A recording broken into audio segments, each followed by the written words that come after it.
This is Ridgeway Tech.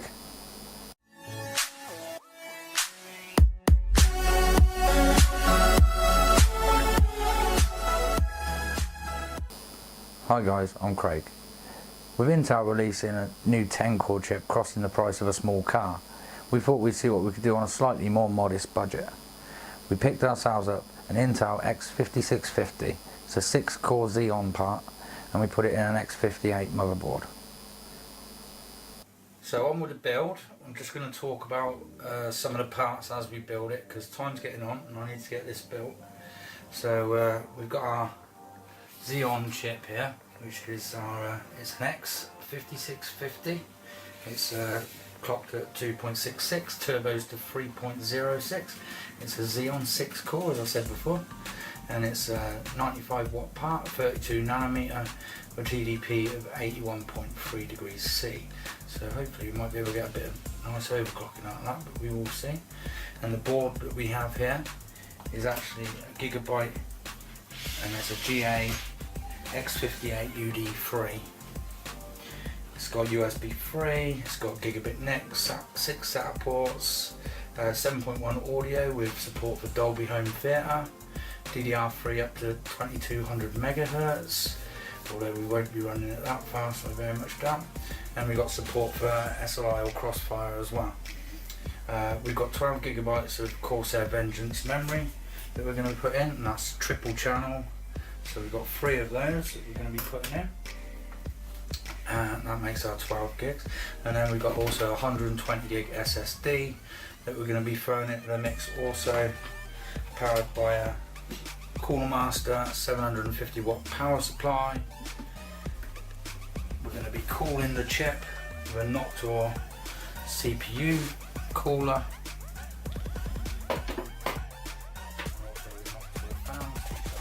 Legendary for their silence, for being very, very good fans and being very, very quiet. And our GPU, which is going to be an EVGA GTX 580 with a very nice backplate on there as well. So that's all going to look lovely, lovely, lovely. So on with the build. And I'm likely to end up fast forwarding some of this, so that you don't have to sit and watch it for 3 hours while I build it. So first things first, I'm going to bang the CPU in. Probably one of the most tricky bits of building a computer, because it's one of the only times when you can really damage something. Those little pins in there are so delicate. And we do this, see in the socket there's a couple of little notches, and there's some notches on the CPU.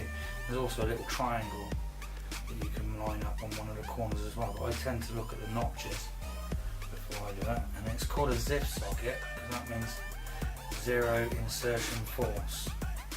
So you should never have to force it. It just goes in there, close the top plate down, and then you just pull the little arm across and hook it under. Now it will feel very tight when you're doing that, but it's perfectly okay as long as you had your CPU in properly in the first place. You're not doing any damage at all. Next thing we need to do is attach our mounting hardware for our CPU cooler.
cool one. I love that. And I've got those running into the splitter, which takes one and turns it into two, just so they can both run off of the CPU header. But we will tidy those up, plug that in once we get it in the case. Right, pretty much the last thing we can do is pop our RAM in before we move on to installing the power supply and whatnot in the case. Now these are easy, they're notched, they only go in one way, just like this. Now if you wanted to fill all the banks of RAM up, then you would have to move this fan up slightly to fit another DIMM there. But we don't need to, it's not in the way at the moment, so we're just going to go ahead and install it in the white slots like so.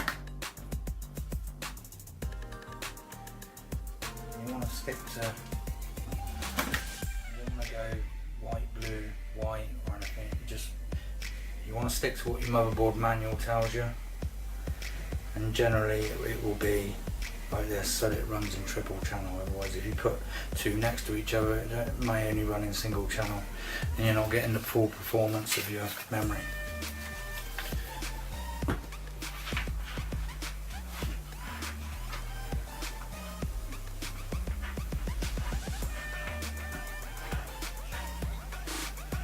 Okay, so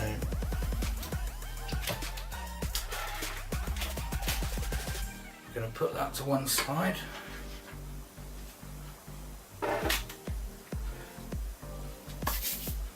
And we're going to get our case up there. Just make sure there's nothing on your bench that's going to scratch it or anything. I'm putting down one of these cutting board surfaces which are soft as well, so it won't scratch anything. We can get rid of our film and paste off there as well.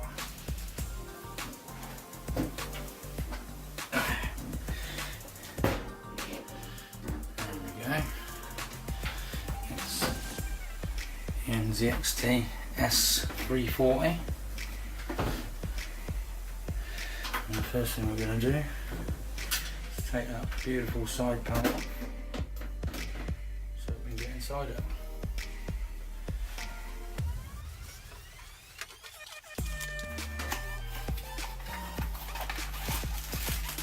We've got a bag of screws and everything that come with the case.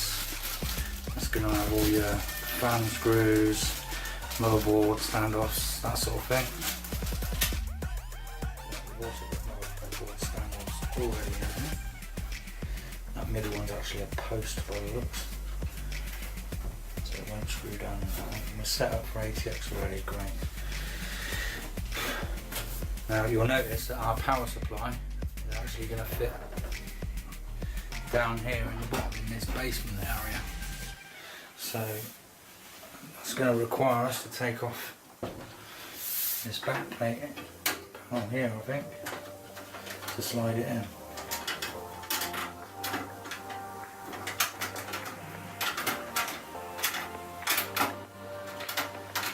And we can attach that to the power supply and slide it down.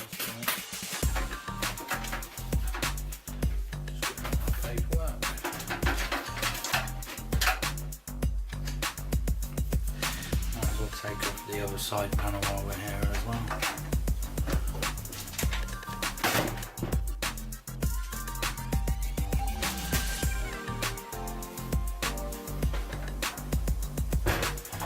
And I think I'm going to change the camera so that you get a slightly better view. I think that's about as good as it's going to get in a minute.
quick tip.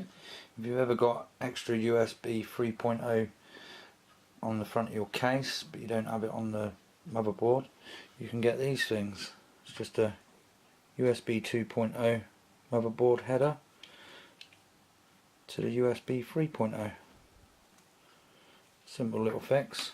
Might not give you the full speed of 3.0, but at least you can use up those USB 3 ports. Better than leaving them blank. Quick look at the cable management around the back. As you can see, there's quite a lot of room around the back here, so cables just easily find space for them. Plenty of tie downs. All those front cables tie down nicely. And of course at the bottom there we can hide all our spare cables, our extra PCI Express cables and stuff in that power supply section at the bottom there. You can see we've got our extensions plugged in and zip tied, just so that they stay in the right place, because we want those to look nice on the other side. Not too shabby. I love the way the blue and the white go. Very nice. White Joker.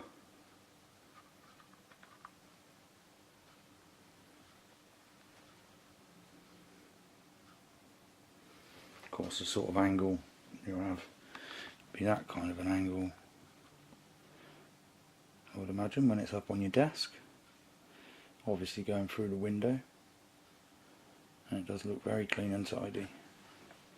No unnecessariness, no ugly yellow, black and red and blue cables.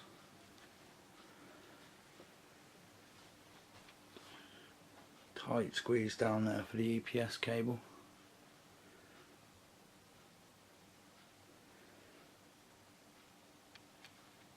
It's a shame Noctua don't make their fans in white, but they're such good fans you don't really want to replace them. You could take them out and spray them or paint them or something, but then paint on them might make the blades a bit heavier or unbalanced, so it is what it is.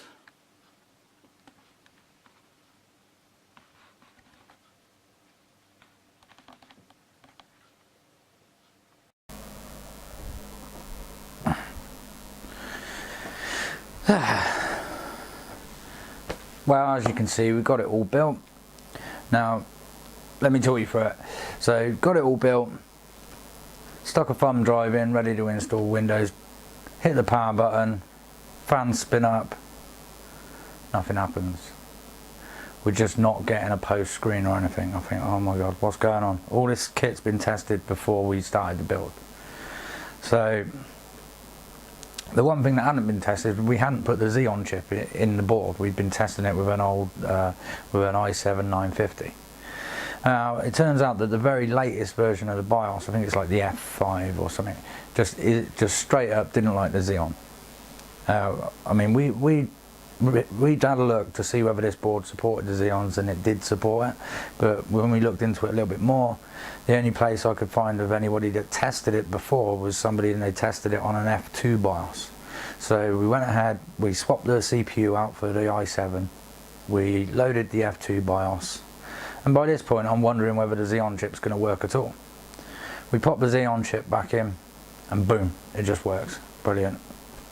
After looking into it a bit more, I upped the BIOS to the F3 BIOS because it's got better compatibility with sort of the more modern Windows operating system, and that worked absolutely fine.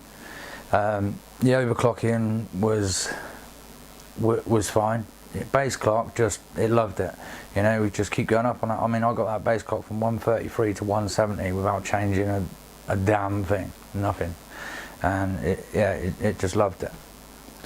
The temps were, you know, because we were on auto volts at that point, the temps were getting a little bit crazy, so we had to go in and, you know, punch in our voltage and everything to what we wanted it. You know, I was looking at around 1.3 volts on the V core, and that tamed the temperature. Now the annoying thing is, if we tried to play with the CPU ratio, the core, sorry, the core and the uncore. If we turn that off, anything other than auto, it just flat out crashed every time. So I don't know what's going on there, but it just didn't like it. So yeah, so we left those, so we ended up just leaving those at auto. That's how it liked it, so that's how we left it. And we got the base clock all the way up to like 190. We're hitting about 75 degrees, but we're at 4.2 gigahertz, well 4.18 gigahertz at that point. And the benchmarks were just incredible, absolutely amazing, which you're probably going to get to see them in a sec. So yeah, very, very happy.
So in conclusion, what do we think?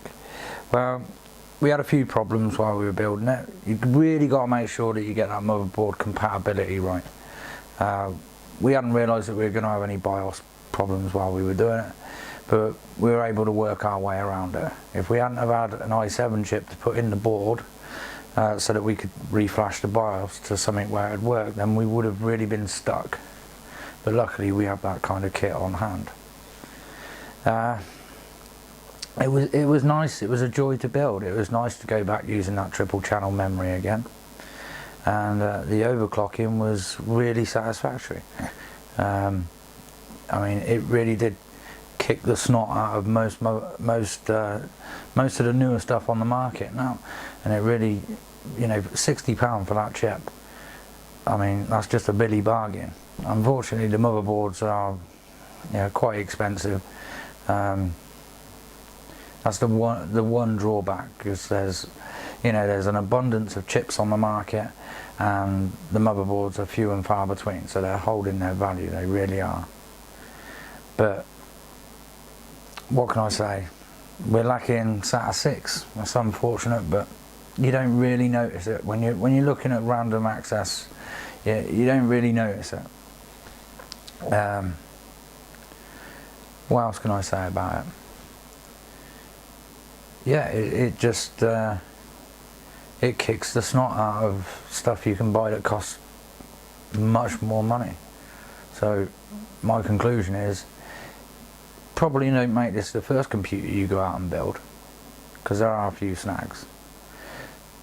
But if you're a seasoned builder like what I am, and probably what most of you guys are, then you're going to have a lot of fun tinkering about with these old Xeons. Anyway, I'm Craig from Ridgeway Tech, signing out.